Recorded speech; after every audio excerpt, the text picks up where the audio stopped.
Big Buck Registry's Deer Hunting Podcast, episode number 164. Michael Waddell. Strike quick, strike hard, hunt smart. The origins of the bone collector and early season deer hunting tactics. Please support our sponsors as they make this show possible. Today's show is sponsored by Morse's Sporting Goods.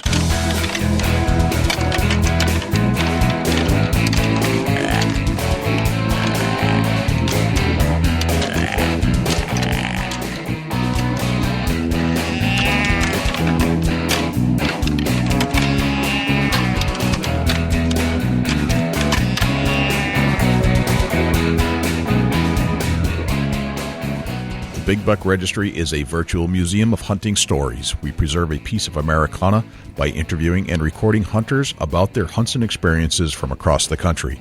And who knows, maybe we'll learn a thing or two along the way that'll help us take our hunt to the next level. Hi, I'm Greg Ritz with Hunt Masters. You're listening to one of my favorite podcasts on iTunes, the Big Buck Registry, Big Buck Podcast. Hi, this is Jared Scheffler from Whitetail Adrenaline. You're listening to my favorite hunting podcast ever, Jay and Dusty on the Big Buck Registry's Big Buck Podcast.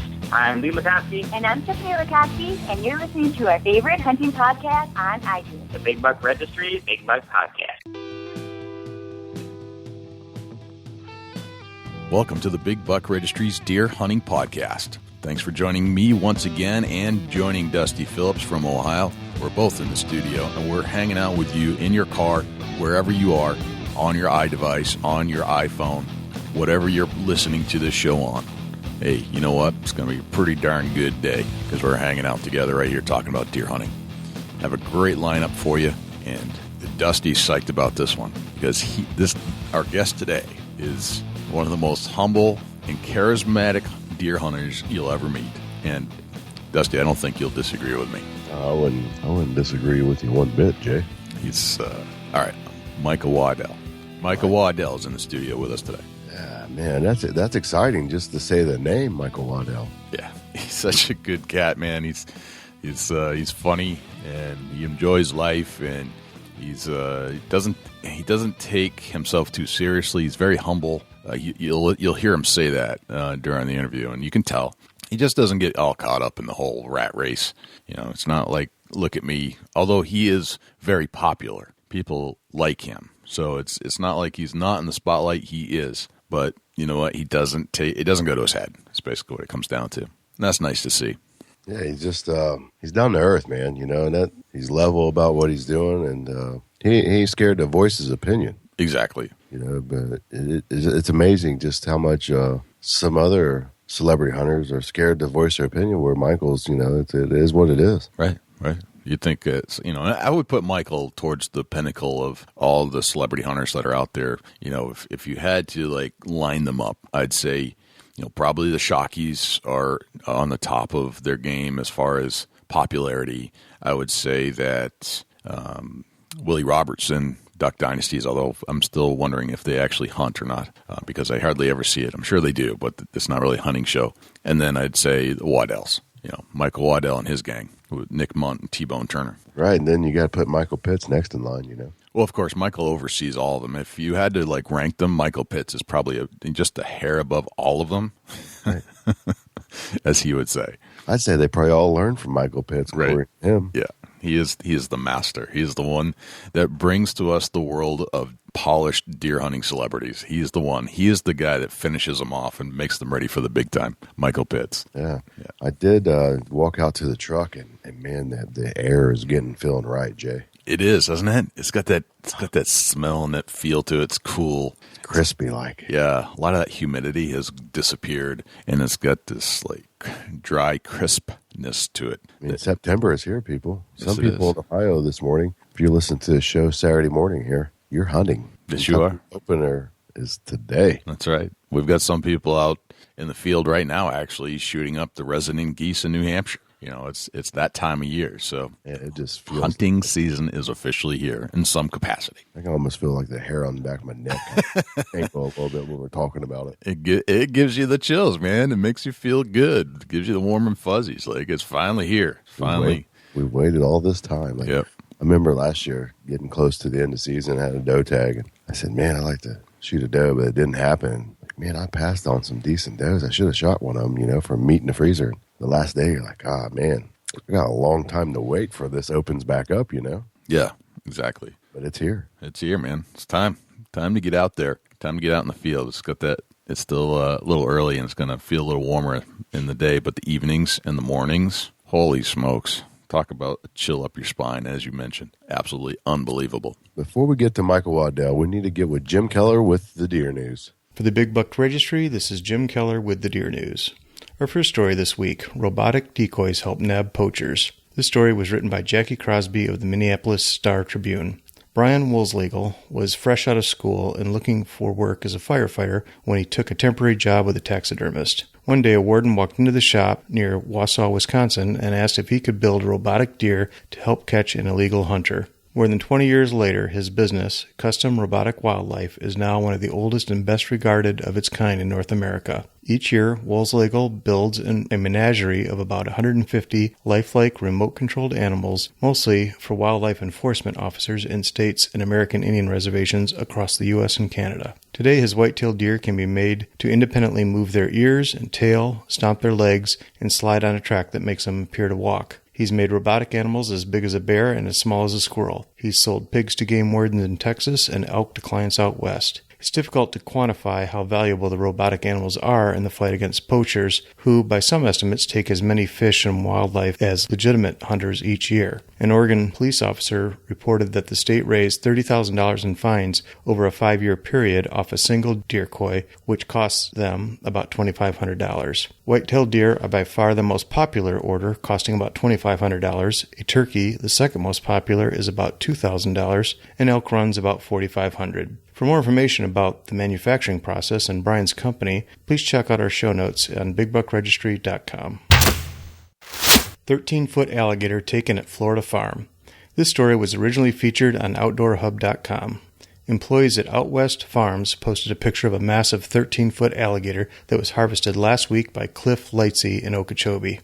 It was the second largest gator taken in the area recently, after an even larger 15-foot reptile was killed by hunters in April, which was targeted because it was suspected of attacking and even eating cattle. Out West Farm also doubles as a hunting outfitter, due in part to the abundant number of alligators and wild pigs in the area. While it may be good for one part of the business, having large predators nearby is decidedly a concern for the farm's livestock. Lee Lightsey, who owns the Out West Farms, said he was grateful the hunters killed the 13-foot alligator before it could make any moves on his cattle. Alligators are generally not a threat to livestock or humans, but as large predatory animals, they can be very dangerous. Most native Floridians already know to be wary of waters where alligators reside. For additional details on the story, including pictures of this huge gator, please check out our show notes.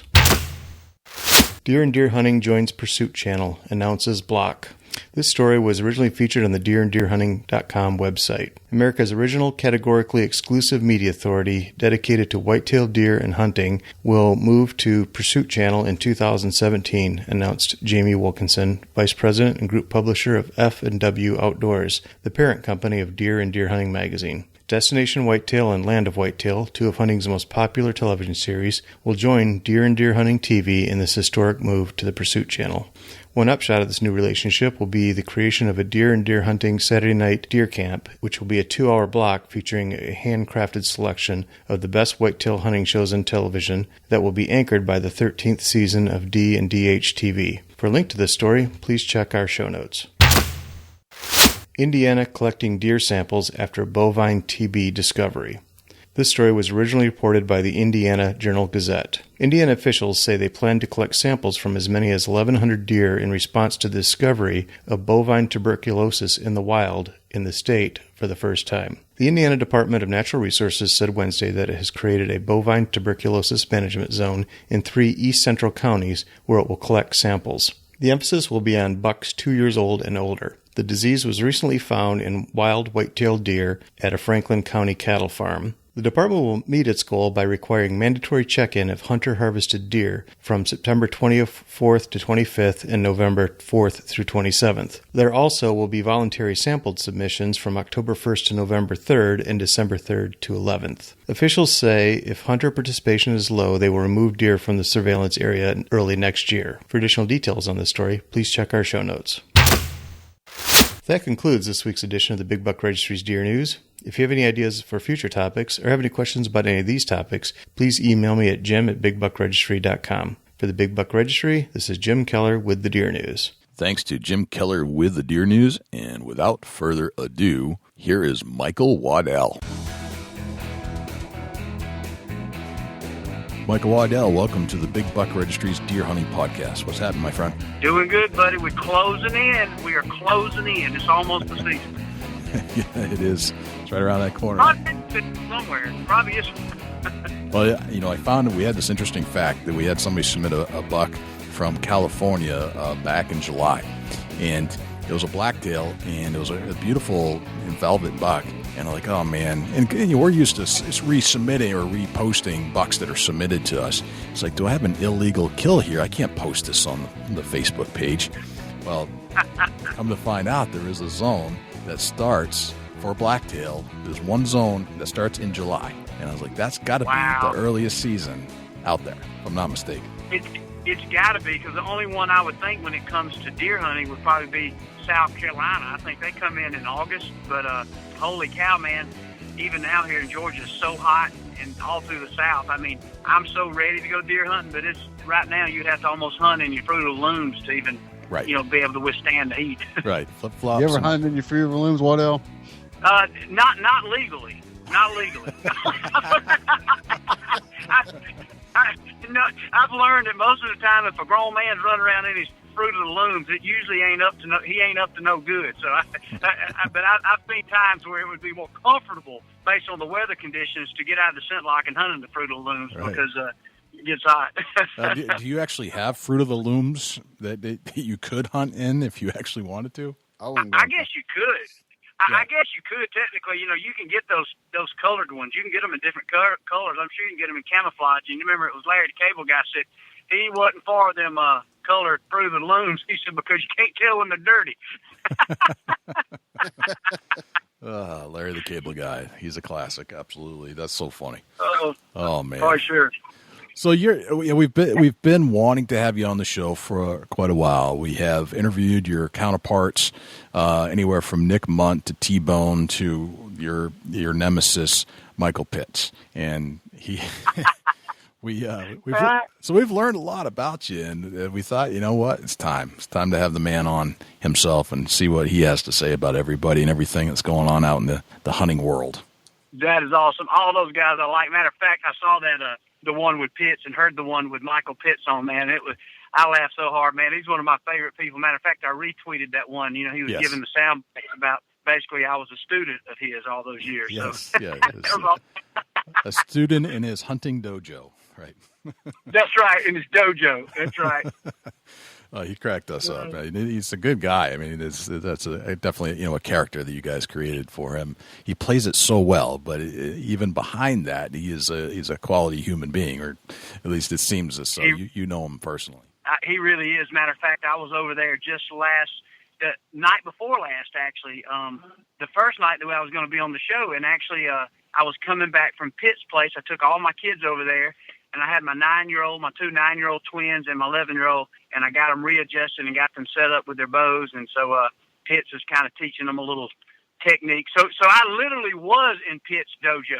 If you hadn't heard that episode, I was literally in Michael Pitts' dojo. That's wow, right. That's pretty good, man. That's hardcore stuff over there. I don't know if I can make it through a day at the dojo, but you guys get it done. For sure.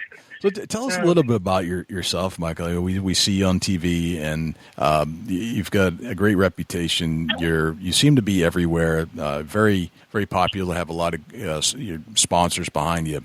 But let's go back a ways. Let's go back in time a little bit and tell us kind of about your origins, where you're from, and how you kind of developed into who you are today. Well, first of all, I mean, I certainly have been blessed, but it's cool because I'd have never in a million years thought that I would have the opportunity to do what I do for a living, but just work in this space. I mean, I grew up in an area called Booger Bottom, Georgia, which is kind of in between Woodbury and Warm Springs, Georgia. Everybody hunted and fished. I mean, if you didn't hunt and fish, you were a weirdo. I mean, it's like, in today's world, it's like hunting sometimes can get politically incorrect. You were very weird and strange if you didn't hunt. I mean, like if you was in the neighborhood and you're like, man, that dude don't hunt or fish. I mean, you definitely had the neighborhood crime watch looking after that dude because something was wrong, you know. So, you know, just growing up hunting and fishing with a dad who always took me, on Uncle Morgan, and man, I just grew up a regular old country as a chicken coop, rural Georgia kid who hunted, who had a chance to hunt everything. I had a chance in the mid '80s to see the National Wild Turkey Federation, kind of go to work and put more turkeys back in my area, and right away I fell in love with turkey hunting. I actually, you know, just like a lot of kids, started off squirrel, rabbit.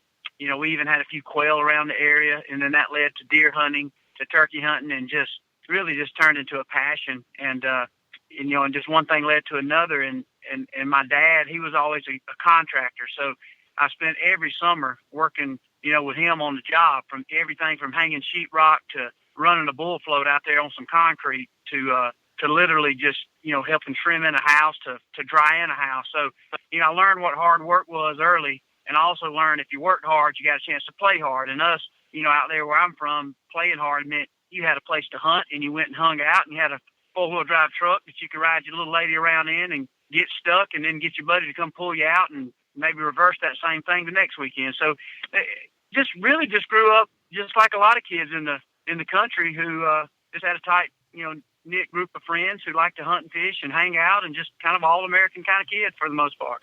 Gotcha. Well, that makes sense. I mean, I grew up in a similar spot where if you weren't hunting and fishing, you were kind of an oddball, and you know, if you didn't get out in the woods, you kind of you were outcast in a sense. So I can relate to that. It makes sense to me. If I wasn't hunting or knee deep in some brook somewhere out in the middle of nowhere, then I wasn't at home. I didn't feel comfortable. The further out in the swamp I could get, the better off I felt about myself. Just kind of that way. No doubt. Yeah. And no doubt. And you guys might have grew up like this too. And it's funny, I have an opportunity to do this with my kids, but literally, I remember being 10, 11 years old, and this will just, you know, people who's listening who grew up like this, it's not alarming or even weird, but I remember 10 or 11 years old, and of course in the South, we have a very liberal, you know, rules when it comes to getting youth involved in the outdoors. But even back then, I don't think this was necessarily what you should do, but I literally remember getting a 22 long rifle or a little 20-gauge shotgun or 410 when I was 10, 11 years old, and just taking out of the house, my mama telling me to be safe, and come back at dark and just hunting, squirrel, rabbit, just walking around, shooting at stuff. And literally just had the best time doing it. I mean, nothing was safe, you know, and obviously I was taught if you shot it, you gotta eat it, and just coming home and just had a blast out there. And the only thing that was a problem was running out of ammo, and just had a good time. Never come close to having a hunting accident, just had a blast. Literally, that was my video game. Just get lost in the outside and come back and eat a good meal that your mama made. I mean, that was such a regular occurrence. Right. Yeah. It was not even a question in my parents' mind if I grabbed my BMX bike and I drove or rode 5 miles to my friend Greg's house. We'd grab a 22 and our fishing poles, and we would literally, in dungarees and work boots and T-shirts, and we're not talking, and nothing to do with Orvis or any, we didn't even have waders, but we literally wade out in the slow-moving brook up to our necks and just fish for trout all day. And we only brought the 22 just in case we saw something we felt like shooting at. And that was a day. Yeah. And I'd show up. And it's like, what were you going to shoot? Whatever. I don't know. Just it could be something that just seemed like it needs shooting at. Right. Yeah. And maybe we'd miss. Maybe it was just a tin can. Maybe it was a piece of wood. It could have been anything. It could be a lot of yeah. Yeah. Yep. And I'd leave in the morning. I'd come home right around dusk, maybe. And if I wasn't home, they didn't care. And they did. Well, I think they cared. I take that back. But I don't think they minded. They're just like, yep, all right, good. He's home, and we're all set. And that was it. It's funny.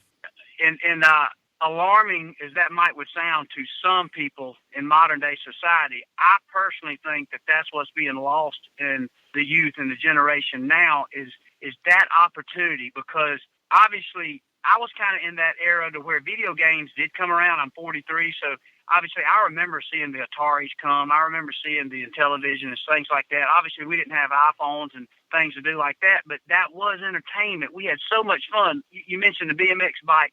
I mean, I remember just getting a wrench and working on a bike and getting that gun, going to build dams in the creeks, and just anything we could do. We spent so much time outside, and we felt like big men, man. We would have a chance to shoot a squirrel and eat it and beg our moms to help cook it for us or whatever it might be. And we had so much fun, and it would be from the time we got up to the time the dinner bell rang and it was time to go to bed, and we just repeated. And so much fun, and so much of the younger generation, they do not have the same opportunities, or it's frowned upon, and we don't allow that to happen. And I think it's a sad thing. Right. Yeah. And I never got in trouble for disappearing like that. The only time I ever got in trouble was when, and this was before I was aware of any kind of conservation efforts, we brought home way too many trout. We ate them all, but my grandfather tore into me about how there are laws and rules, and you need to understand that.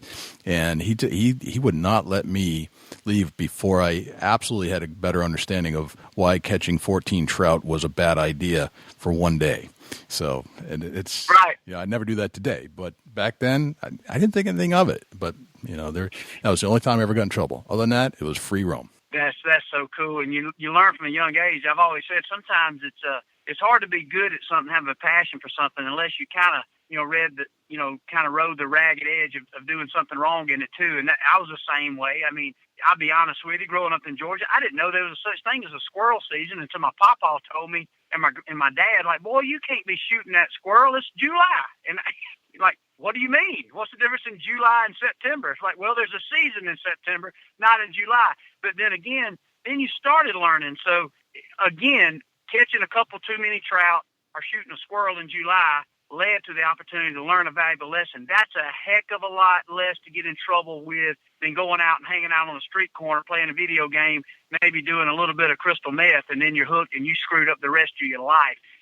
Most game warden who sees a little young country kid out there just wanting to hunt and fish, he's going to teach him a lesson and help them learn what's right and wrong. And so, like I said, I'm not trying to minimize that when we were kids, but then again, you're right. If that's the least thing these kids can get in trouble doing these days, then I would pray that all my kids, that'll be the wrong they get into.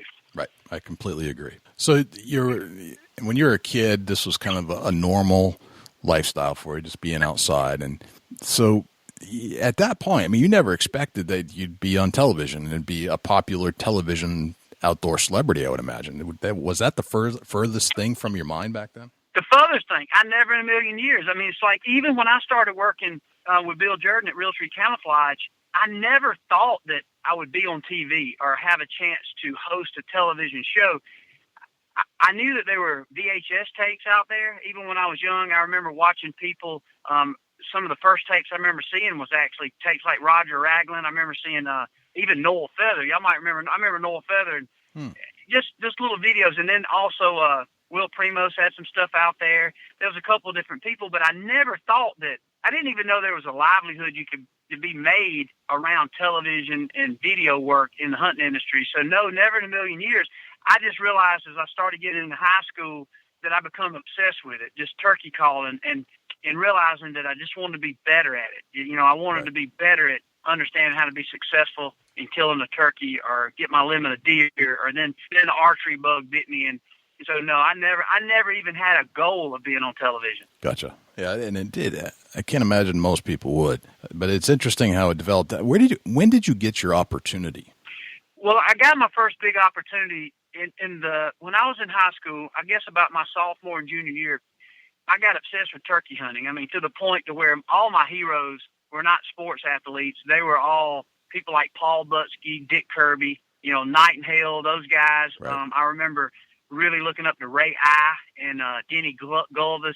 There were so many different turkey callers that I thought hung the moon, from Preston Pittman, you name it, and Walter Parrott. And so I really just identified with those guys because I just really looked up to them, how good they could turkey call. And I tried to mimic those sounds and mimic the wild turkey. And I started calling a lot of contests. And I met up with a guy named Dale Rahm of Rahm Brothers Game Calls, and he has been one of my mentors from day one. And he gave me some of my first turkey calls, and he said, look, I'll give you all the turkey calls you want if you'll use these in competition. I'd never called in a contest. He had just heard of me and seen me one day, and that kind of pushed me over the limit to say, well, this guy's giving me free turkey calls, I need to compete.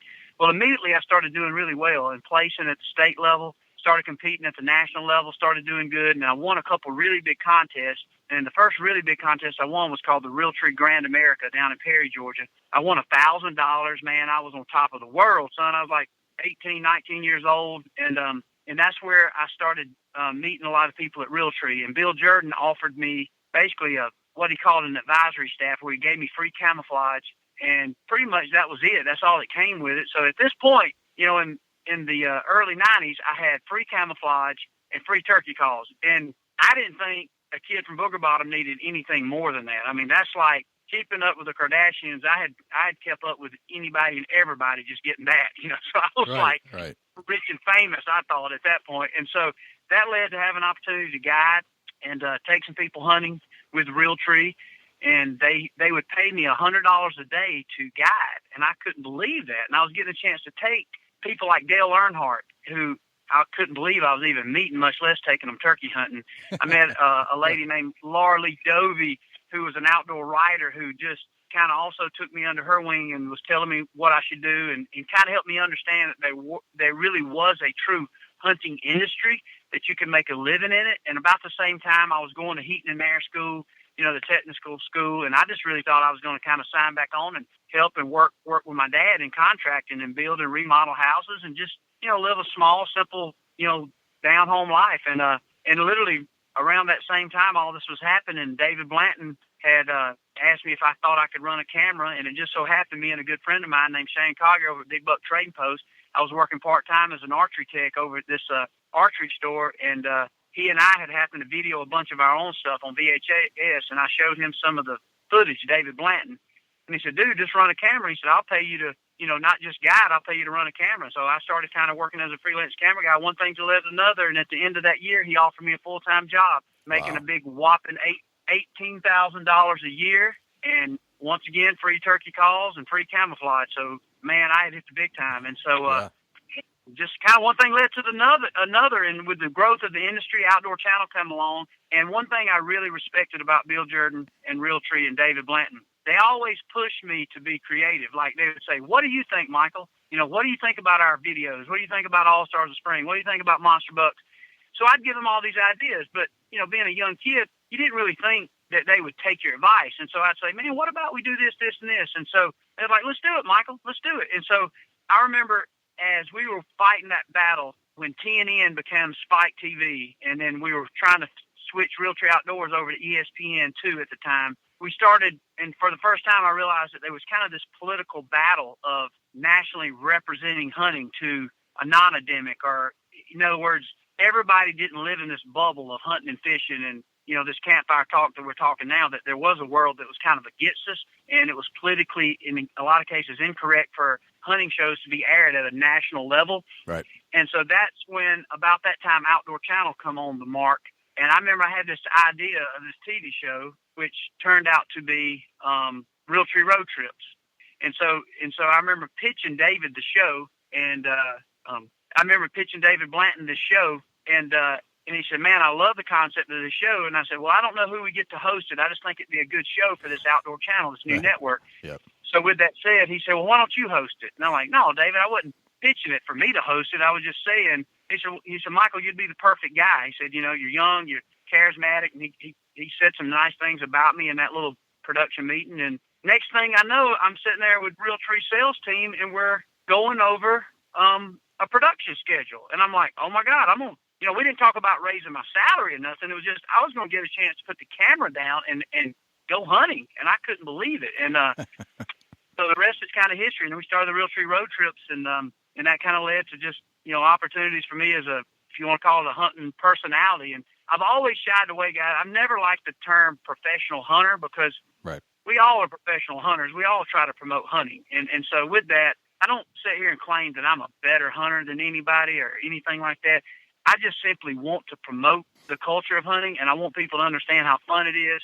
And obviously, if you get a chance to hunt and be around the people I've had a chance to hunt around, and to really those people and personalities that was a mentor to me, then I'd have to be completely ignorant to not learn so much. I learned so much, and I got so much better as a hunter, as a bow hunter, as a turkey hunter, as a turkey caller. And so much of what used to be hard become more natural because you was around the best of the best in the industry. I mean, how can you turkey hunt with Eddie Salter and not become a better turkey hunter?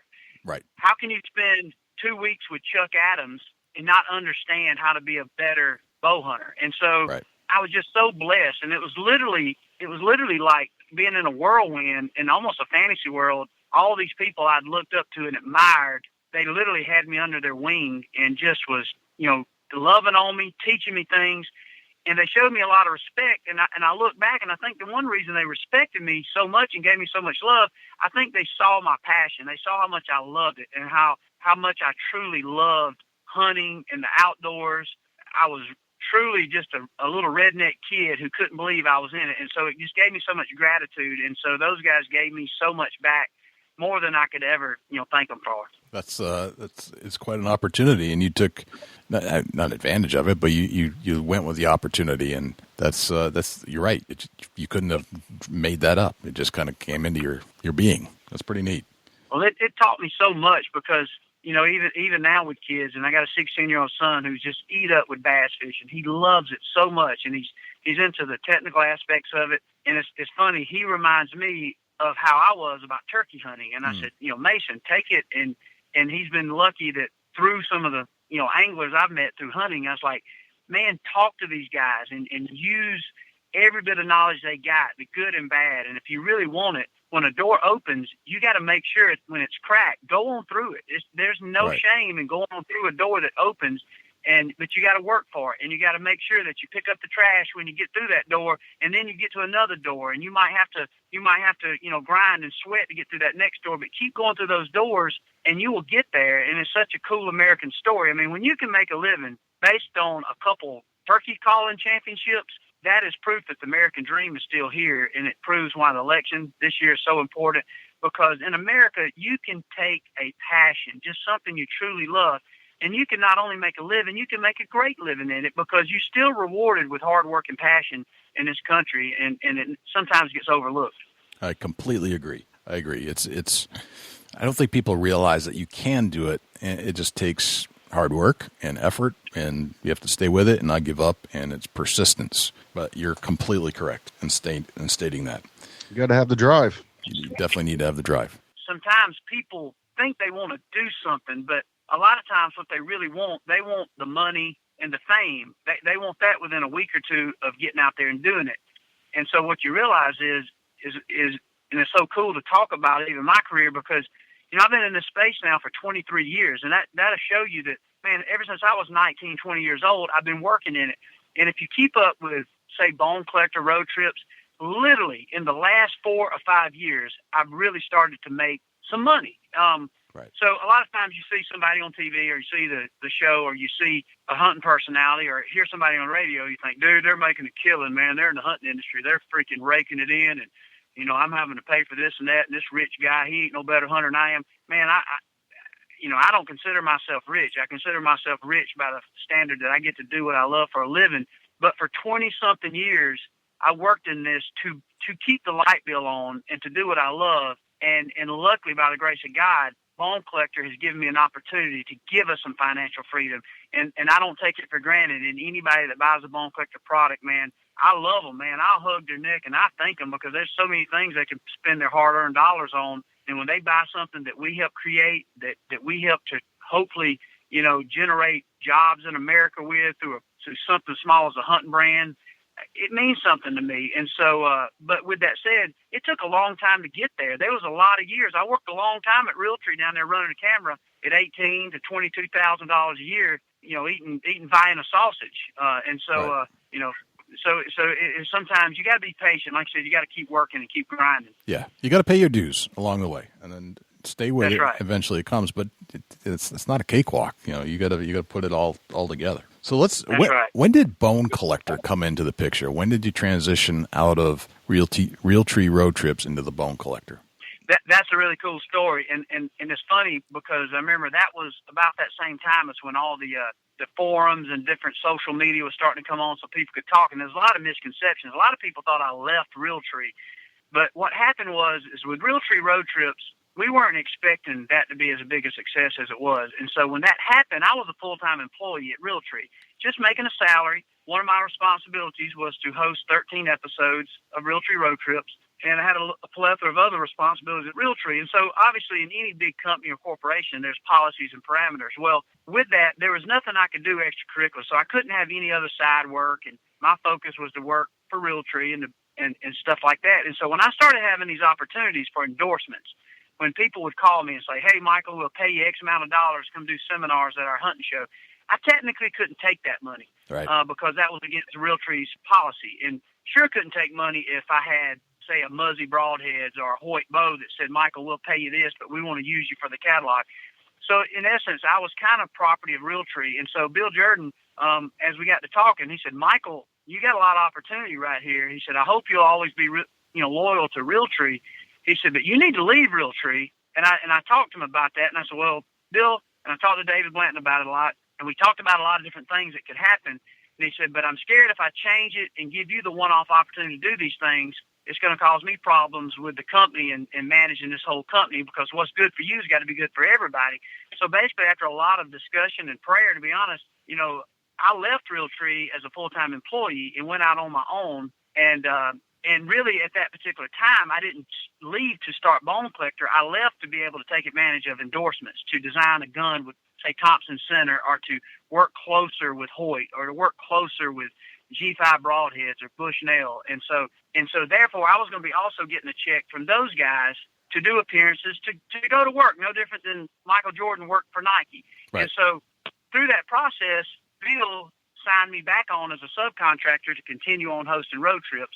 And so as I kind of got out there on the road, I remember one of the first projects I had, I was sitting on the gun range with Greg Ritz, and he's working at Thompson Center. He was a VP of marketing at the time. He wanted to do a kind of a Michael Waddell edition muzzleloader. And I was like, man, I don't know if I want to do a Michael Waddell edition. That sounds kind of, I don't know, is that too egotistical to have a gun named after you? And I was just, I was always taught to be humble, and I was just kind of insecure about it. And so I told Greg, or Greg maybe told me, he said, maybe we call it something cool. He said, you're always coming up with a one-liner or something. He said, maybe we call it something neat, and we let that be your gun, and maybe other personalities would want to shoot it and get behind it. And so we've been in the factory all day kind of looking at barrels, and they had just started working on this Triumph frame. And so we looked at that, and I was out shooting that gun on the range with Greg, and I shoot this gun, and it's shooting so good. We had a bunch of different product out there. This one particular model was shooting really good. And I said, this is the gun I want. This is the perfect gun. It's the price point. It's everything. I said, I don't know what we call it, but it's going to be a Bone Collector. And when I said that, like, I looked at Greg and was like, holy cow, let's let it be the Bone Collector, the Thompson Center Bone Collector. And so literally we kind of put that away and said, okay, let's start looking into that. And I got on the airplane going home from New Hampshire, and I remember thinking, dude, that could be a really good show. That could be really cool. And so I called Greg Ritz when I landed, and I said, Greg, if you don't mind, man, I'd like to do more with this Bone Collector thing. And he said, you go at it. And so ended up, I got to thinking and called Nick and T-Bone and had the concept, and literally took money that I had saved up for personal endorsements, and we started trademarking the Bone Collector brand and kind of launched a whole nother business. Gotcha. That's fantastic. So Nick and T-Bone were part of your group at that point? They were just good friends. They were kind of in the Realtree family. Nick had been a guide out in Wyoming. I really struck off a good, friendship with Nick, hunting with him out in Wyoming, just, same age, just funny as all get out, good hunter. T-Bone was kind of an archery guru, won the 91 World Championship of Archery. So he was just I think it was the ASA he won.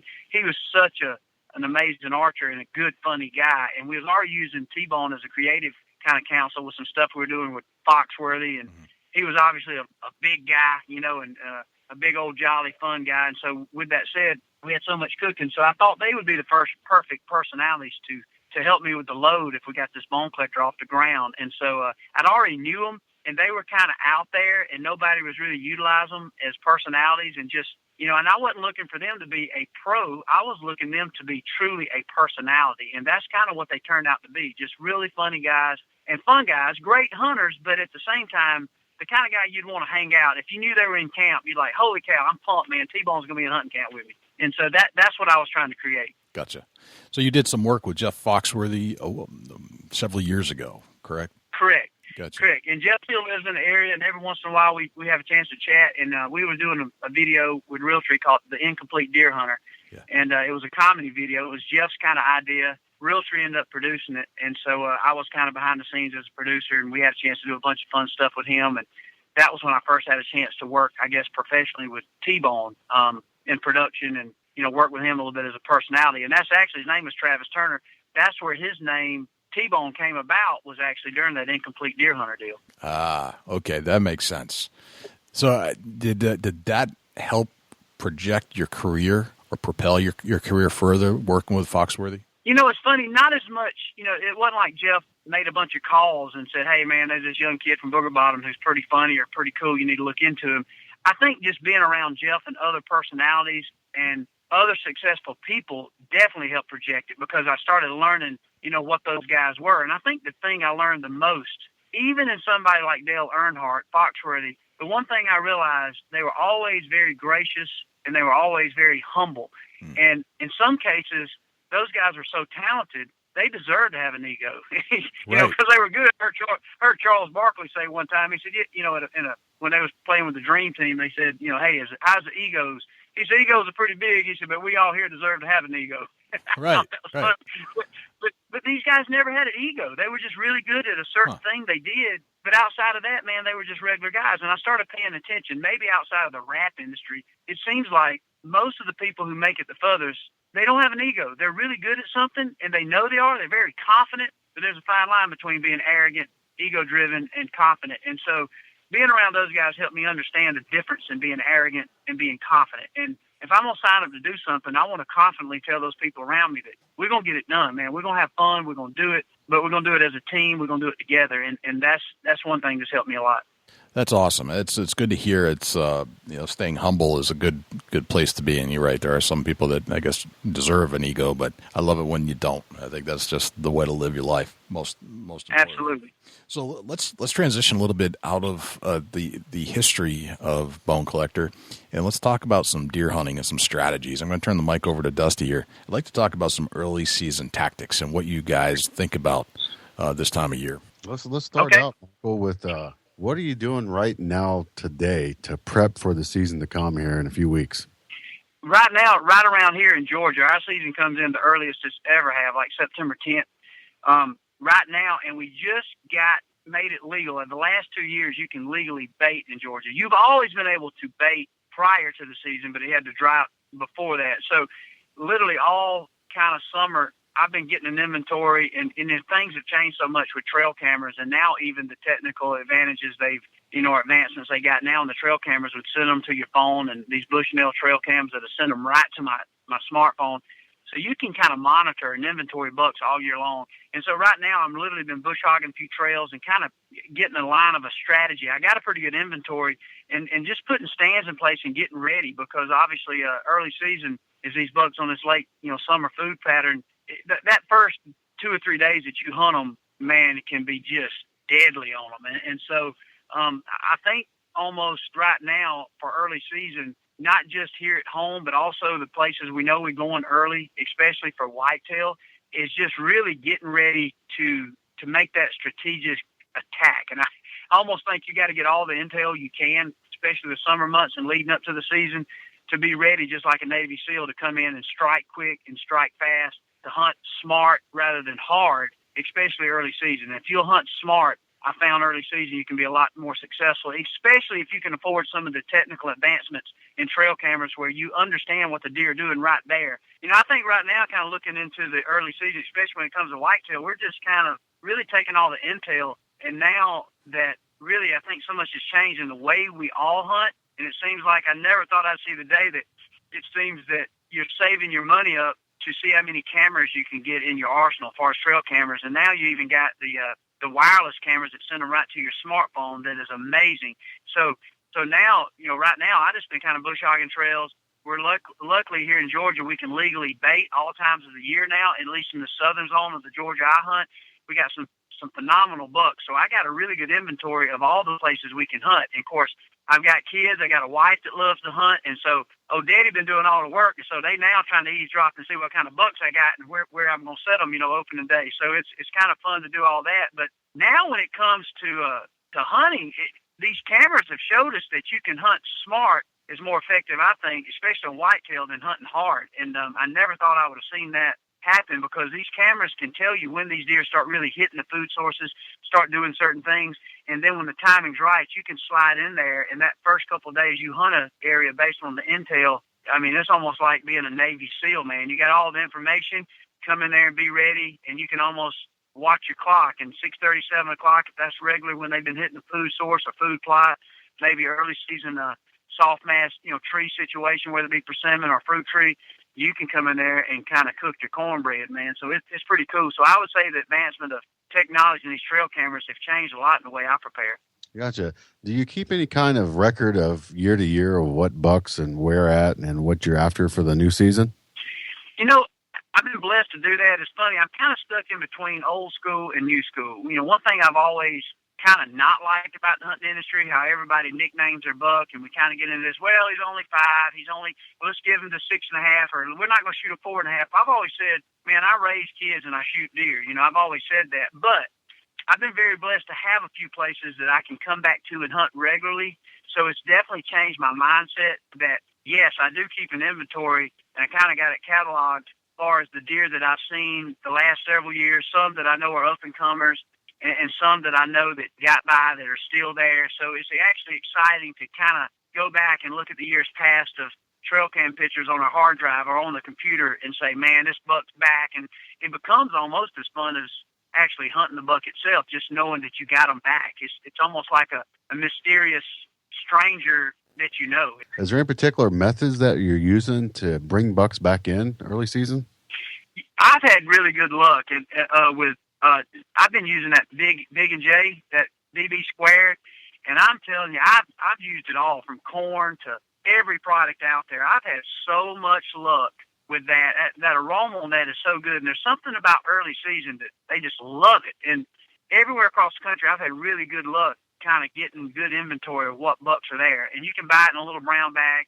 And what I like about it is you can put it out in the first couple of days. You got it out, man. It seems to just really, the bucks seem to really pound it. I don't know if it's, and I think after doing a little research and talking to Jeremy and some of the guys up there, I think what helps too, it's actually a attractant, but it was built to be originally a protein-based feed to help grow antlers. But they realized that the market was way bigger for an attractant, and not everybody was trying to year-round trying to grow big bucks. And so they turned it into an attractant versus a protein supplement. So I think something about that early season, that early summer months and to late summer, those deer just really pound it. And I've had really good luck with the big and J. Good deal. Yeah, just curious to see if there's any techniques or methods that we need to be using as hunters ourselves to draw on them bigger bucks. What about tree stands? Are you placing tree stands, or is that already done? No, believe it or not, I'm more last minute on that, because I'm really big time a lock on tree stand hunter, and so I've got some spots that I go hang that I know is traditionally going to be a good spot, whether it be around a white oak acorn ridge or maybe it's a food plot that I know I'm going to plant, and I know it's going to be a good northwest setup, and I'll have a couple south wind setups. But for the most part, I will kind of come in strategically and hang that last minute sometimes, and sometimes I think you can over jump getting too many setups too quick, and so I will kind of leave my inventory stands to where when I really hone in, I will slide in there kind of really as slick as I can and try to hang those stands even closer to the hunting season gets there.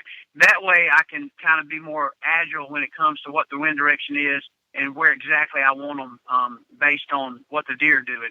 And in some situations, I will go ahead, like I hung a stand last week, but I know I'm going to have a food plot there, and I know it's going to be a northwest wind setup, as the season kind of draws in October, November. Gotcha. What do you do about out-of-state hunts as far as tree stands? You carry tree stands with you, or are they already there, or ship them to them? How do you do that? A little of both.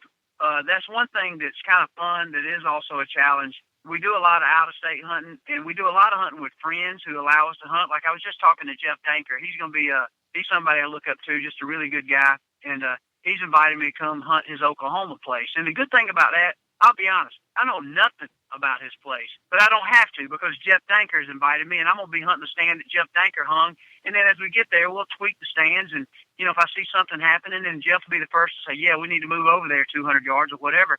But for the most part, when you hunt a place like that, where whether it be hunting with you guys or hunting with a friend, then they've done the homework, and vice versa. I have a lot of different hunting personalities that have come hunt with me and friends that they're hunting my sets based on what I know. So it's almost a lot of sharing your resources. And then in some cases, if it's a certain situation or a leased property or a place that we get a chance to hunt, we might go ahead and send some stands in advance. And then when we get there, we'll kind of start, and what typically is a 5-day hunt, we might turn it into an 8-day hunt, to where the first couple of days we're really kind of taking inventory and we're learning the property ourselves. So there's a lot of different ways we go about it, but I've had almost everything happen, from those long drawn-out hunts where you find success to where you know nothing about the place, but it kind of becomes a do-it-yourself. Then I've had hunts where it might be a situation like you guys invite me up, and I don't know anything. I show up with a Hoyt bow and a sharp broadhead and some camouflage, and y'all say, go down here. You'll see some cat eyes. It's called the boat seat stand. Get up there. It should be good for northwest wind. By the way, I've been seeing a pretty good 10-pointer on trail cameras. And literally crack daylight, and look, here comes a 10-pointer in, and I shoot him, and I know nothing about it. And you know what? And all I am is I'm coming back to camp with a bunch of hugs with whoever put me on that spot. So it's a little bit of everything. Right. Yeah, that makes sense, though. And that's what I was going to say, and that's what I really love about it, because you see so many different areas, and what works in Georgia, you might get up in y'all's country, and I may be hunting as a guest of y'all, and what really works for me here might not work as good there. And what works for all of us there might not work in northeast Montana or Wyoming. And I love the challenge. And then obviously I drew a Nevada elk tag this year. I've been putting in for 20 years for this tag. I drew a Nevada elk tag. I drew a Unit 16A archery elk tag in New Mexico. And so, you're not hunting deer, you're hunting elk. And so you always got a lot of different challenges. And it's been fun to be faced with stuff that's in your comfort zone, but also out of your comfort zone. And so many of those animals that used to would have been I knew nothing about, you've learned a lot about, because we've been blessed enough to hunt them. So it's funny. I've been doing it a long time, but it's never got old, because the strategy always changes. Always changes. Yeah, that's got to be definitely a challenge, mentally, physically, and the ability to read an area and take information from all these people that you're hunting with. Is that a huge challenge when you go somewhere and they tell you to go down there and hunt, and maybe your mental game is thinking that it needs to be set up different? Is that a challenge you run into while you're in the woods? It can be, because sometimes you're only as good as what you think you know, and sometimes you can think too hard on that. And I think I definitely come more laid back over the years of doing this, because you realize that it does change, and you're not going to be smarter than the guy that you're hunting in his backyard. And so getting back to the whole professional deer hunter, if you want to be good at something, you got to listen, you got to pay attention, and pay attention to every aspect of it. But sometimes it is, and the only time it gets really tough is maybe when I'm turkey hunting. If I'm probably cocky in one area, it's probably turkey hunting. So if somebody's working a turkey and I'm getting frustrated, then it might be tough on me mentally to go with the plan of where I'm at as a visitor. Then it's tough for me to kind of stay the course, and I want to change it up. But for the most part, everybody we hunt with is very open, because they'll have something figured out. And obviously when you find yourself hunting and in real time, sometimes the strategy does kind of change, kind of like the football coach when they put together a plan. A lot of times it will change. Yeah, that makes sense, and then I see the struggle that could be there mentally for you, being in a lot of situations hunting wise, that you're very well educated on what's going on and what needs to happen. I'm sure there's some issues there that sometimes you have to overcome and go on with your own plan. Sometimes it can be tough, because you get a chance to do it so much, so many different places with a lot of different really great hunters, that it don't take much to, I call it GT, guide talk. You can cut through, and you can tell when people are just saying something and telling you a kind of line of just stuff just to kind of make it sound good to try to impress you. And sometimes that does happen. Sometimes people get insecure and they want to over-talk a situation or overdo it, when I'm thinking, man, I don't know about this, So it just depends, and I'm sure you guys kind of experience some of that. Sure. Yep. Yeah, absolutely. Michael, do you ever transition into some like ground blind stuff? You talk a lot about being in the stands. Does a ground blind ever come into your strategy or tactics where you're going? Absolutely. I would say more so now than ever. I mean, I have learned so much about hunting out of them ground blinds, and it's blown my mind. Matter of fact, I'm not so sure that it ain't one of the preferential ways to hunt, because it allows you to stay unseen. There's disadvantages as far as what you can see, vision-wise out of the blind. But yeah, I love hunting out of ground blinds. I've actually started leaning on them a lot more because, especially hunting with kids and my family, it's really cool, and it seems to cut down on scent really good. And you can put a ground blind anywhere. And I've learned so much over the years. A lot of times I thought that those ground blinds have to be so brushed in that they have to be invisible. But now I've learned if you allow a deer to get used to a ground blind, you can put it in the middle of a food plot. You can put it on the edge. You can be standing out, and you can put it anywhere, and you can find success. And so there's no doubt, even from the southern states to the Midwest, man, I've had a chance to take some really good deer with a bow and arrow out of those pop-up ground blinds. Really effective way to hunt.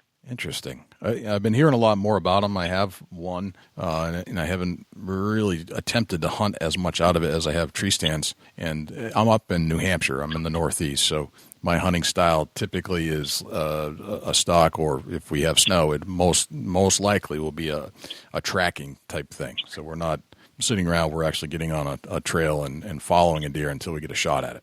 But right, I got you, yeah. Yeah. So, but the ground blind seems to be like a nice answer to all of it, and especially when I have my 9-year-old son who's eager to go and kill his first deer, and he's fidgety.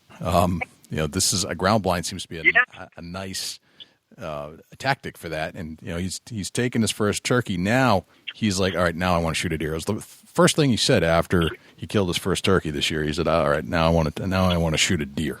It's like, okay, that's so cool. Let's go do that. Now he will twist and turn, and he's like any 9-year-old boy. He's going to be moving around, and I guess we could get him into a kind of tree stand. I haven't explored all the options, but it seems like a ground blind might be the nicest way to introduce him to that, and not get busted. They work extremely well, and you can put them in any situation, and that's one of those things too. You don't have to really overthink it. Just put it out there. Let the deer get used to it. The first few times deer come and see the ground blind, they'll circle it, and I think it's important not to hunt the ground blind the first time that you put it out, but once those deer kind of get used to it, it becomes a bale of hay, and they don't pay it any attention. It covers all movement for the most part. It helps in scent containment, and it also is a very safe factor. I mean, I send my kids all the time. I got a 16-year-old son. He's got his license. I ain't got to worry about him falling out of a tree stand, or if you hook your safety belt up right. You can just send them hunting, and you know that it's a very safe way. And obviously, too, the kids, they're playing on phones and stuff, and so it just, even me, so it covers a lot of movement. And, no, it's a really effective way to hunt, and you can hunt comfortably. Right, gotcha. What about scent control? What do you guys focus on when it comes to that stuff? We do wear the scent lock technology for we use carbon technology in our clothing. Works really well. We're starting to work with some other companies that's coming out with some really cool scent elimination type of spray. That keeps evolving and getting better and better. However, it's really tough. I think the toughest thing to trick is actually the deer's nose. It's nearly impossible. But definitely, the way I look at it, in so many cases, there's nothing that's completely foolproof. But if there is something out there that can help, it depends on how much money you want to invest into it to help you. But there is some proven technology out there in scent containment that can help you. And again, the key word is containment. It doesn't mean complete scent elimination, but anything you can do to minimize or help yourself, especially if it don't break the bank. I think it's crazy not to try it. And so that's how we look at scent containment. So we've been really pleased to use the Scent Lock product and to use some other things. It's helped us a lot. Gotcha. Very, very cool. I wanted to see if we could turn to some of the questions that we put out a questionnaire out to our audience on our Facebook page, and we said, hey, we're interviewing Michael Waddell. We want to know what questions you'd like us to ask so that you can listen to it on the podcast. So I'd like to move over to that a little bit and see if we can answer some of the questions for some of our listeners and our fans on Facebook, if that's cool. That'd be awesome. I'm going to go with the first one. This is kind of the elephant in the room this week, I guess. This is about the Bomar kill of the bear with a spear. And Under Armour pulling away from the sponsorship because of what occurred there. What's your opinion of the situation, and is this something that you kind of encounter sometimes when you have sponsors like this? Do you have to be very careful about what you put on film and what you produce and put out there? Yeah, I mean, that is a hot topic. right now, and I see Under Armour is definitely taking a lot of backlash in the hunting community for it. And I have to agree with the hunting community. However, I can understand probably in some situations why Under Armour did what they did, which kind of proves that Under Armour is also bigger than just. They're so big. They're so big that it reaches worldwide. That even though they've tapped into this hunting thing, and I certainly appreciate anybody who jumps into the hunting industry. I wish more big companies, whether it be Nike, Reebok, I wish more companies would jump into our space and start advertising and supporting our industry and our culture. So for that, I do appreciate Under Armour. However, what the Bowmars did was perfectly legal and it's perfectly right, and I don't think they should have been crucified. I think it is wrong that they were crucified, or however the word, I don't know if crucified is a good word, but it is a perfectly legal way to hunt. What's the difference in shooting a bow and arrow in a small G5 broadhead or a spear? The bear was humanely, taken out. It is what it is, and I think it's very important that the hunting community has to rally around each other, and it's a problem in our industry because so many times, because of what we enjoy and how we like to hunt or what we like to hunt with or how big or how we like to go about it, sometimes the hunting industry can create the biggest negativity within our industry because we don't stick together. The crossbow hunters against the compound bow hunter, the traditional archers against the compound hunter, the rifle hunters against the muzzleloader hunter, the bear hunters against this guy, and the steel hunters against the dog hunter. And so what happens is we create all this divide, and therefore we're not united, and we make it easy for people to dissect and pick apart us as a culture. And so I think what I want people to do is hunt. I want a kid, I don't care if he goes to the woods with nunchucks or a Chinese star, a spear, a slingshot, a 22, or a 357 Magnum. I want these kids hunting. Find it, what you like, what trips your trigger, and get out there. The good Lord made these renewable resources for us to put on our table, to enjoy with our family, and I think it's very shallow for another man to dictate how it should be done. So for that reason, I am 100% for the Bowmars on this. I hate that they lost some advertising opportunities and an endorsement with Under Armour. Under Armour has to pick and choose. I understand why they might have done it because of the backlash, but then again, I think they would deserve any backlash they get when the hunters decide not to buy their product because they didn't truly stick with the hunter. So Either way, Under Armour was in a tough situation. They was going to lose some business either way. But I think that's why I think you can't be riding the fence. You got to be all in or all out. And as far as I'm concerned, the Bowmars were perfectly legal. They didn't do anything, and I think it kind of didn't show well with Under Armour when they cut them. That's just my opinion. Gotcha. All right. Very good. Dusty, what do you got? Brian Livingston asks, why do we not ever see you hunting in the big woods of Maine, New Hampshire, or Vermont? Good question. Because that is a good question, because I ain't that good a hunter. I'm going to tell you right now, you better know your stuff when you get up there in Vermont and Maine. That's some tough country to hunt in. See, I ain't no macho man. I ain't going to answer like everybody else would answer it. But, it's funny. That would be a great place to do a show for two different reasons. One is you never see it. And second of all, for me, not just the hunting there and what you would take, I would love to just be in camp with a true traditional Vermont or Maine hunting camp, and the stories and the characters that you would see around that camp, I bet you would blow your mind. Kind of like the Upers and Upper Peninsula. I think that's kind of an area that we don't do enough hunting in to kind of highlight the culture of it. And so, you don't see anything. You haven't seen any of our shows, but I don't know that I've ever seen a good deer hunting show from Maine or Vermont. It's tough hunting. I mean, you might go in there for 10 days and you might not get a good solid shield. I mean, you can't compare it. What's easier, hunting Kansas or Iowa or hunting Vermont or Maine? Right. I mean, guess where everybody goes? Everybody goes to the Midwest, and it's a lot easier, bigger deer, and I think that's why you see it. I think there is that right there is a good question, because that calls not just me out, it calls the whole hunting industry out. We seem to gravitate to the places that have some of the bigger bucks that the hunting is a little easier. Right. Yeah, I'll vouch for that. New Hampshire's no joke when it comes to whitetail hunting. I've been there. It's hard. It's tough. It's tough.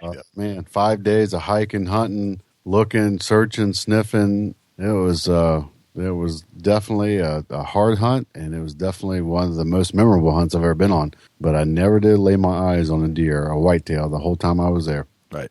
Hey, there's some so-called great hunters in this industry that would starve to death if they had to go hunt and eat what they killed in Vermont or Maine on a deer hunt. And then again, there's some people that's got it down to the science. They're every year find success and kill big deer in that country.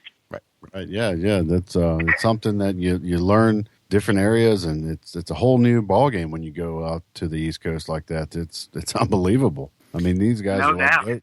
these guys are like goat ridge runners hiking mountains that I've never really been in, because here in Ohio I don't have much of that. I'm on flat. That's right.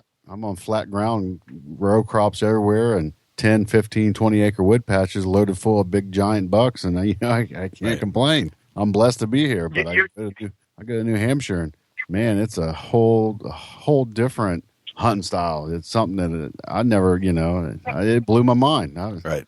I was It's like, so different. You're right. Dusty, you're in as much hunting shock when you came to New Hampshire as I was when I went to Ohio to hunt. I was like, can't believe it's this flat. I can see, the fields are bigger than the largest lake, and as flat as in New Hampshire. It blew my mind. yeah, I was like It that really new is kid that amazing. just put ice skates on and was out on the ice, like slipping around and falling and tripping. And I didn't know what the heck to do, but That's funny, man. It definitely educated me. Something that we hear often is, why is Jay not killing a big buck every year? I tell you what, Jay kills a big buck once every 8 years. Right. He's doing something. It's because I have No, that's right. the big bucks we hunt up here. They're on the 3 or 4 year plan, and you'll find them, and you just have to hunt them for 4 years, and you're not going to get a shot at them typically inside of a 36-month mark. So that's the way it goes. Yeah, it's crazy. That's I right. tell you, Michael, I'd like to see you go out to New Hampshire and get on one, and even a 140. I would love to do it. I mean, that's what I've learned. In what I do, everybody likes to shoot a big deer, but I learned that the success in a good TV show is the culture that you're highlighting in the areas you are. The way you might hunt, the characters you run into, and so I think sometimes that's something the hunting industry gets caught up into, that you're not successful unless you kill a big high-scoring Boone and Crockett buck. That's not the case. We all dream of doing that. We all invest our money to hope that we do. But when it gets down to it, man, we just want a campfire in a fun environment that we can enjoy a different challenge and have fun. In some situations, it's going to turn out to be, can be lucky and easy. And other times, you gruel it out in bitter cold or just logging miles and hours. And that everything becomes fun if you're around the right camp and around the right people. Yeah, there's no doubt about it. Could you imagine, Jay, Hillbilly Weatherman, Michael Pitts, Michael Waddell, and me and you? Holy cow! That'd be that would be quite an adventure, and we may man. end up with more footage of just us having fun than actually shooting a deer. But that's the You ain't lying. That's the way it goes. All right, so here's a question, and this one's loaded and very funny and interesting. Elizabeth Franzino writes, said she's working on 3 reality TV shows, and she's from California, and she says she wants to take you tuna fishing. And in exchange, she wants you to take her hunting. She wants to know how that sounds. She is a biologist, and she holds the big game fisherman world record for yellowfin tuna as of December 31st, 2010. So what do you say to that? How can you turn down that, man? I've been watching that wicked tuna near about every night. It's on the house right there, thinking about catching one big tuna. Right. I could always trade out I'd always trade out a hunting trip for a good fishing trip right there. All right. I will respond back to Elizabeth and let her know that you're in. That's great. Tuna fishing is a rush. I've never even caught one. The only kind of tuna fish I got is got that little old fish on the can you buy at the grocery store. That's about the only. Yes. Oh man, It's I have personally caught a tuna. I caught a 300-pound tuna on light tackle. Good. My arms are about to fall off after a 2-hour drag. And when I say drag, it was literally dragging our boat all across the Atlantic Ocean. It was nuts. But I can't imagine, man. I see that on that show, and I know what it's like to catch a 20-pound amberjack. I can't imagine a big old tuna. Holy cow. a 300-pound tuna, bigger than some of the biggest deer ever, and you gotta manhandle it. That's nearly the equivalent of reeling in T-bone right there. There you go. And I There you go. All right, so I have a question about somebody that Let's say you're buying a new bow. How long does it take you to get comfortable with it? And, there's all amazing technologies out there. But I think right now people are buying bows off the shelf. Our friends over at Morse's Sporting Goods, every time I walk in there, they're low on some kind of supply, and it's been more or less in the last 2 weeks that things are way down. But people are buying these new bows. The technology is as advanced as ever been. How long does it take you to get used to a brand new bow? You know what? The turnaround now is really quick, and mainly not only are the bows better than ever, but also I think a lot of that goes to the pro shop that you set it up, or the bow wrench, I call them, that sets that bow up for you, that understands you, that can get you set up in something that fits you. And for me now, I've literally took a bow at lunch. I did it this past year in Ohio, or 2 years ago in Ohio. Brand new bow, literally tying a peep sight, shoot it at lunch in between hunts, and I went that same evening and shot a Pope and Young buck with the same bow. So I think every bow's different.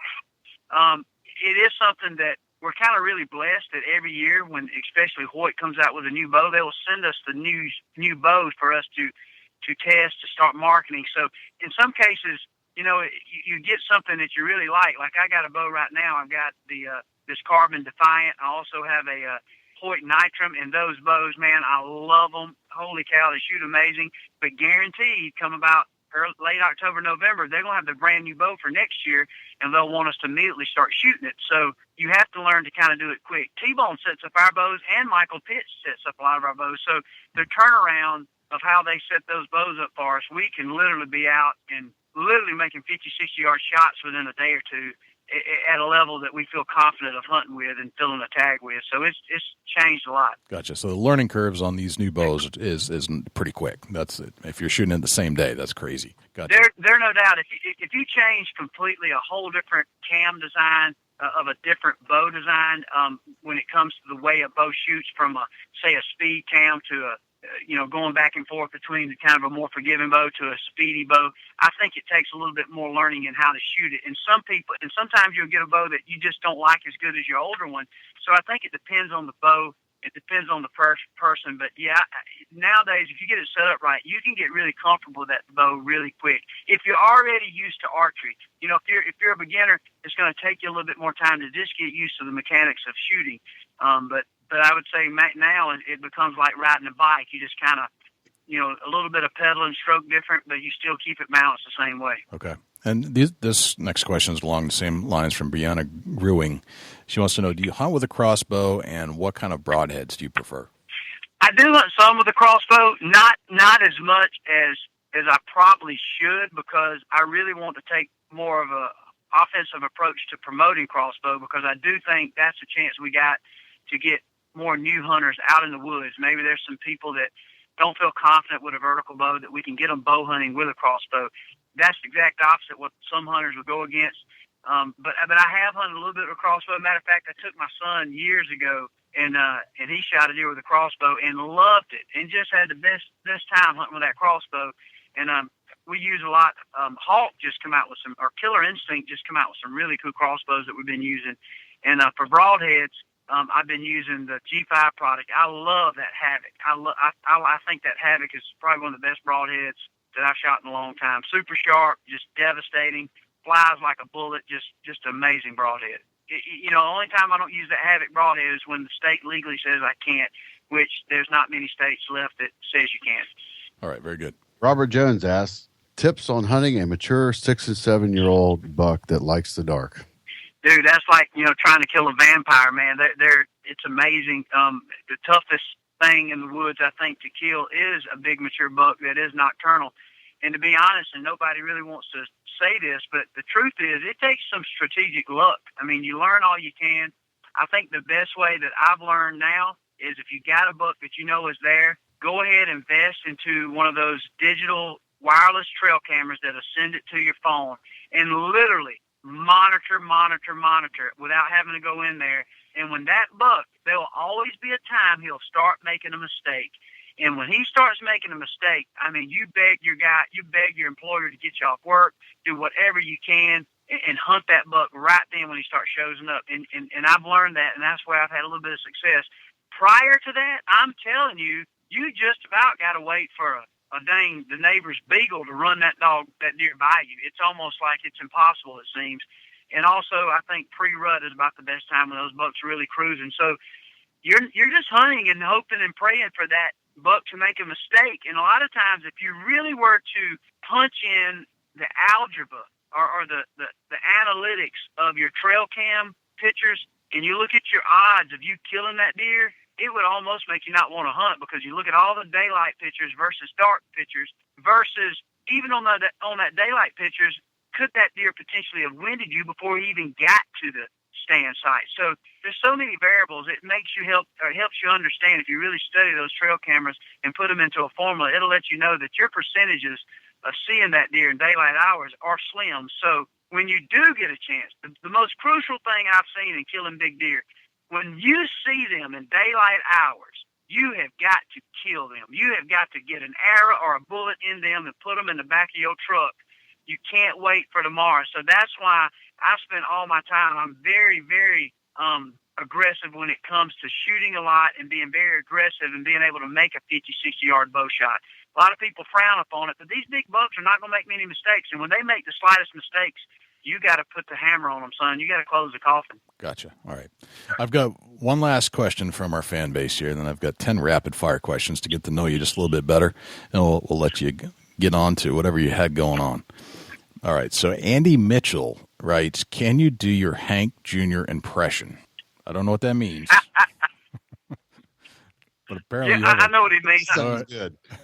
Well, I can try. I know when me and old Ernest Tubb, when I was a kid, we used to hang out down there, and Minnie Pearl would come by and we'd eat some good country breakfast. And I remember Daddy calling me Bo Cephas when I was a kid, and I can tell you right now, when it gets down to a young, lovely lady, I want one that I can enjoy a good breakfast with. And that's what I talk about. If you're going to be an icon, you got to have a good, pretty lady you can have a good breakfast with. That's sure. Now, if you noticed, and that proves if anybody's ever met Hank Jr. Hank Jr. is kind of he's a cool cat, but he's different. So Hank will kind of drift on you a little bit. He'll go from one thing to the next real quick on you. But I guess if you're Bo Cephas and you're Hank Williams' son, I'm sure that you could have the privilege of saying that you can be weird from time to time. Very good. Well, thank you for answering our fan base questions. I've got 10 rapid fire questions for you, Michael, and we'll get through this. I didn't prep you for this, so this is off the cuff. No problem. All right. What's your number one hunting tip of all time? Be aggressive and hunt like you're a poacher, meaning don't think you're going to get the second opportunity. You get there and get it done. You got to be like you hunt down ISIS. Got it. Very nice. All right. We all have these things that we can't live without, and that if we leave them in the truck or at home and we're in the field, it drives us crazy that we don't have it with us. What's that one thing for you? For me, it'd probably be a rangefinder as a bow hunter. Man, I freak out if I don't have my rangefinder. Gotcha. What's your biggest pet peeve? My biggest pet peeve is probably macho men in the hunting industry, over-aggressive face paint, and thinking that you got to pretty much lay and sleep in a bed of nails to prepare yourself to hunt through the grueling winter wonderland and be able to run 77 miles a day just in order to kill a doe in a food plot on opening day of Georgia deer season. I think I'm at a place now to where I realize more than ever as a 43-year-old adult that hunting is fun, and I choose to keep it that way. It's the one thing that I can still relieve a lot of stress from the everyday business, everyday personal life, and I can enjoy it with my kids and family. I got a little girl who turned 9. She killed her a turkey. I got a boy that's 16. He still loves to get out of school and come hunting with me, and we try to make it fun and easy when we can. And obviously through that situation, there is some tough predicaments we'll get ourselves in, whether it's a long hike or cold weather. But in the end, just have fun and relax. And it's a pet peeve of mine that we try to make it an elitist type of sport. Gotcha. All right. How old are you today, Michael? I'm 43 today. Okay, you're 43. What would you tell the 20-year-old Michael Waddell, knowing what you know today about life and everything that you've experienced? Never make any hasty decisions. Is to listen to good counsel. Never jump into something that you don't understand all the details in. And definitely realize that you're going to get out of something what you put into it. and that nobody in this world, whether it's an individual, your mom and dad, and or this country, don't owe you anything, but it's all there if you're willing to go work for it and to take it. And if you're willing to do that, then you'll have a lot of people that will help you get to that top shelf that will get you the cookie off the top that you really want. But you're not gonna start on the top shelf. You got to stop at the bottom and work your way out and work and not think that you are entitled to anything. That would be my number one tip. Okay. You meet a stranger in a lobby of a hotel at a hunting convention. They ask you what you do for a living. What do you tell them? I tell them I promote and celebrate hunting and fishing and the outdoors. Very cool. What did you have for breakfast this morning? Man, of all things, and my wife went and bought me some Honey Bunches of Oat cereal. I didn't even tell my kids I had it. I made them a sausage biscuit because I knew they'd eat all my cereal, so I should get that from them. Your private stash of honey bunches of oats. I get it. That's right. That's right. Yep. You get your own billboard. It's a blank canvas. What would you put on it? I would probably put, if I had my own blank billboard, if it had a picture of me on it, and I ain't saying that it had to have, or nor would I probably pick that, but I would say, here and successful because of the grace of God. That's probably what I'd have. Excellent. All right. If I say the word successful to you, who's the first person that pops into your head and why? I would say Chuck Adams. I don't know why. I know we mentioned him earlier. I always looked up to Chuck, and I'd say why, because Chuck knew what he wanted out of life, and he stuck to it. He shaped his personal life and his goals around achieving what it was that he dreamed of. And so for that, I think Chuck is a cool success in my eyes because he kind of accomplished what he set after, and he sacrificed a lot, but he also gained a lot. Gotcha. All right. What's a day in the life of Michael Waddell look like? To be honest with you, I would say very hectic. It's not as laid back. My personality is very laid back, but overall, in starting a business like Bone Collector, I've had to learn a lot about the business aspects of things, and so I'm not educated. I don't have a college degree. I just got out of high school, and so I've had to learn a lot. And so balancing family life with my kids, my wife, and business in a hectic schedule of being on the road, there's a lot of demand for my time, and so with that is trying to find the balance between what can wait, what works, what deserves my priority, and to balance that between personal and business. And I would say overall the day in life of Michael Waddell is way more stressful and hectic than most people would think, but at the end of the day, I'm always very gracious and thankful for what I do have the opportunity to do. Gotcha. All right. And finally, what does a deer hunting day in the life of Michael Waddell look like? I think a deer hunting day in the life of Michael Waddell is that would be more laid back than what most people would think. I think the one time I can truly be at ease and relax is when I'm hunting and I get all the responsibilities of business and chores put away and my focus is just to hunt. And I would say it would be getting in the deer stand around 30 minutes before light. Usually I put a good 4 to 5 hour sit in and relax and based on the intel I got or based on my friend's information that he's given me and or guide, and then hunt. And typically I've never been one of those guys that's just bound and determined to sit all day, even though I've done it a lot. I typically will come back and enjoy me a nice warm lunch and catch the football scores and get back out there and typically put another 4 or 5 hours in the evening and just repeat as many days as the good Lord gives me an opportunity to do it. Very nice. Very nice. Well, that's the 10 rapid-fire questions. Michael, it's been a pleasure, and thank you for being patient and putting this all together. I know we had some scheduling challenges, but we finally got it done. And it's I appreciate your time, and I appreciate everything you're doing in the industry. And I love your honesty and your candid messages that you send. I think don't ever change that. I think that's exactly what we need to hear as we go through this. Well, I appreciate that, guys. And just like y'all doing on this show, the one thing I have learned is as a hunter, as a fisherman, as just a general outdoorsman, we have nothing to be ashamed of. And I think sometimes we're not honest enough with protecting and promoting what we do. It's something that's sacred to me, and good Lord give us this opportunity to put renewable resources out there. I've been very blessed, and I'm very rooted in what I love. I'm very rooted with my family. I love my kids, love my wife, love where I'm from. And I'm proud of all that. And so thank you for what you said. And I promise you, as long as good Lord gives me an opportunity, I can't say that I'll be perfect, but I'll do everything in my power to promote, to help more people enjoy what we all enjoy. And so, thank you guys for having me on, man. It means a lot. Michael's so down to earth, you just feel like you've known him forever. Yeah, I couldn't agree with that more. Just a pleasure to talk to, and Rolodex full of information. And man, we sure do appreciate Michael joining us for the show, taking time out of his day to spend some time with us and all of our listeners. It's just fantastic. He's a good interview, very knowledgeable guy, and we just enjoy listening to him. And I enjoy just kind of talking with him, like he's just a kind of regular guy who happens to be one of the most popular deer hunters in America. Yeah, you got to figure Michael Pitts taught him everything he knows. So, I mean, I can understand how he's so down to earth. Yes, Michael is the polisher. He makes everybody better. He's great.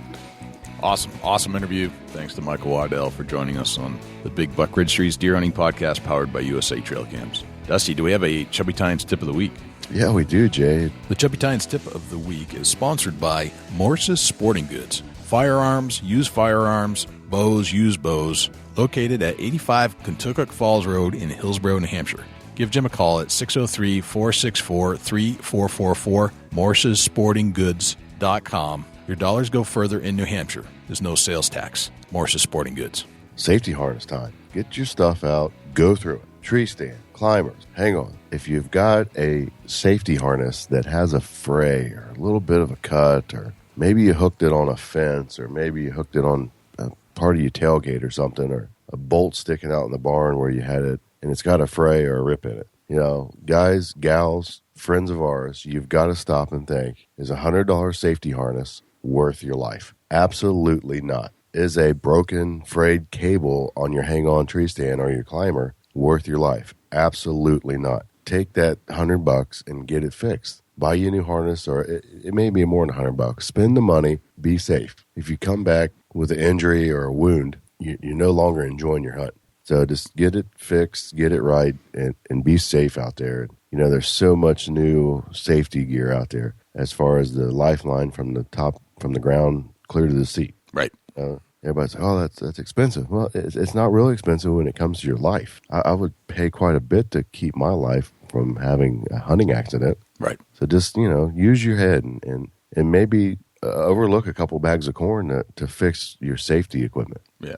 I think more hunters get hurt every year falling out of a tree stand because they didn't have the proper safety equipment than they do in any other facet of hunting. Right. Just, it's just a simple visual, hands-on look at everything. Put your harness on, look it over, lay it out on the garage floor, or out in the grass, or in your living room, wherever, your basement, and look it over. You don't pull a bow back with a half-frayed cable in your face. Why would you hang yourself up in a tree with a frayed safety harness? Exactly. You just don't do it. You get it fixed, or get a new one and make it right. And I'm telling you, there's all kinds of Facebook groups out there. I'm going to say something here.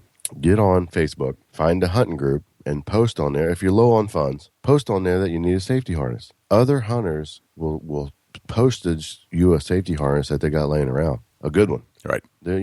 Hunters take care of hunters. There's people out there that'll help you. Get on these groups on Facebook, and find somebody that's got an extra safety harness that maybe been sitting on the shelf for 2 years that they've never worn or opened a package of, and they'll ship it to you. No problem at all. Everybody's happy to help out when it comes to safety. So just, use your head and don't get all excited about going hunting the next morning and you got a bad safety harness. It's not worth it. That deer will be there the next day. Take time and get your safety equipment right, or man, it's not worth going to the woods. That's something that me and Jay, or Jay and myself, cannot stress enough about being safe in the woods.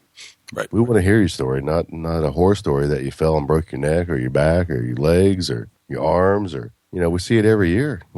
Why should this be happening? You gotta wear some kind of safety gear. Exactly. Yeah, we spent. That was one of the efforts that we focused on when I hunted in Ohio with you. Is we made sure we had our safety harness. It's a little awkward, and it certainly bulks up your gear, but it was absolutely essential. Yeah, you got to have it. And a lot of guys go on these hang-ons, and they're leaving the hang-on out in the woods for all summer, and the weather just eats the cables out of them. Well, what was really good last year could be really weak this year.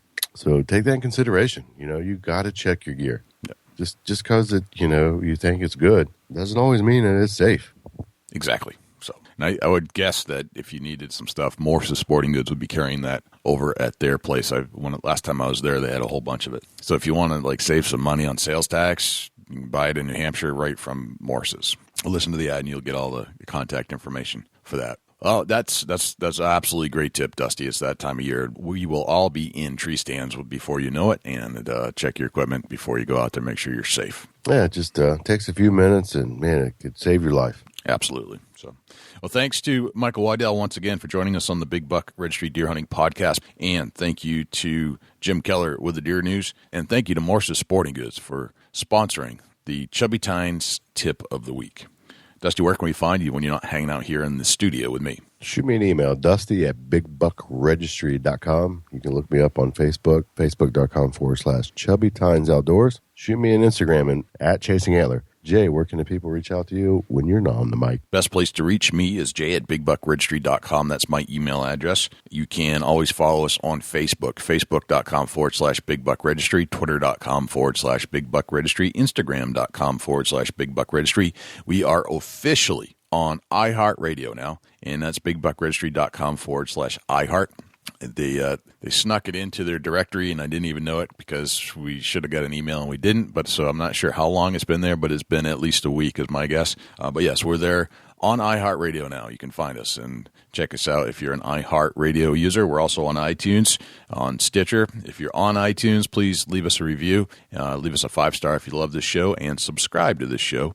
It'll help us in the rankings. Not that we care a whole lot about rankings because, I got to be honest, we just had over 50,000 downloads for the month. That was a new record for us, which is mind-boggling. It's crazy to think that 50,000 people wanted to hear something that we're talking about, but then again, it's deer hunting. So I would talk about deer hunting. If I were 50,000 people, I'd want to hear about deer hunting too. And you can always check us out on Stitcher, and you can check us out on Blueberry and on the Outdoor Podcast channel, where you'll be able to get some kind of outdoor entertainment 7 days a week, sometimes twice a day, because we have teamed up with other podcasters, other outdoor podcasters doing their thing over at the Outdoor Podcast channel. You can just do a search on iTunes for Outdoor Podcast channel. We also have an app if you'd like to download it. That's bigbuckregistry.com/app. That's for an Apple device. If you're on some other device, go to bigbuckregistry.com/GAPP. And last but not least, we are on Google Play, and that's bigbuckregistry.com/Google. And that is pretty much everywhere you will find the Big Buck Registry Deer Hunting Podcast. Oh, that's a whole lot of big buck, Jay. A whole lot of big buck. I'm Jay Scott. And I'm Dusty Phillips. This is the Big Buck Registry Deer Hunting Podcast. We'll see you next week. Can't wait.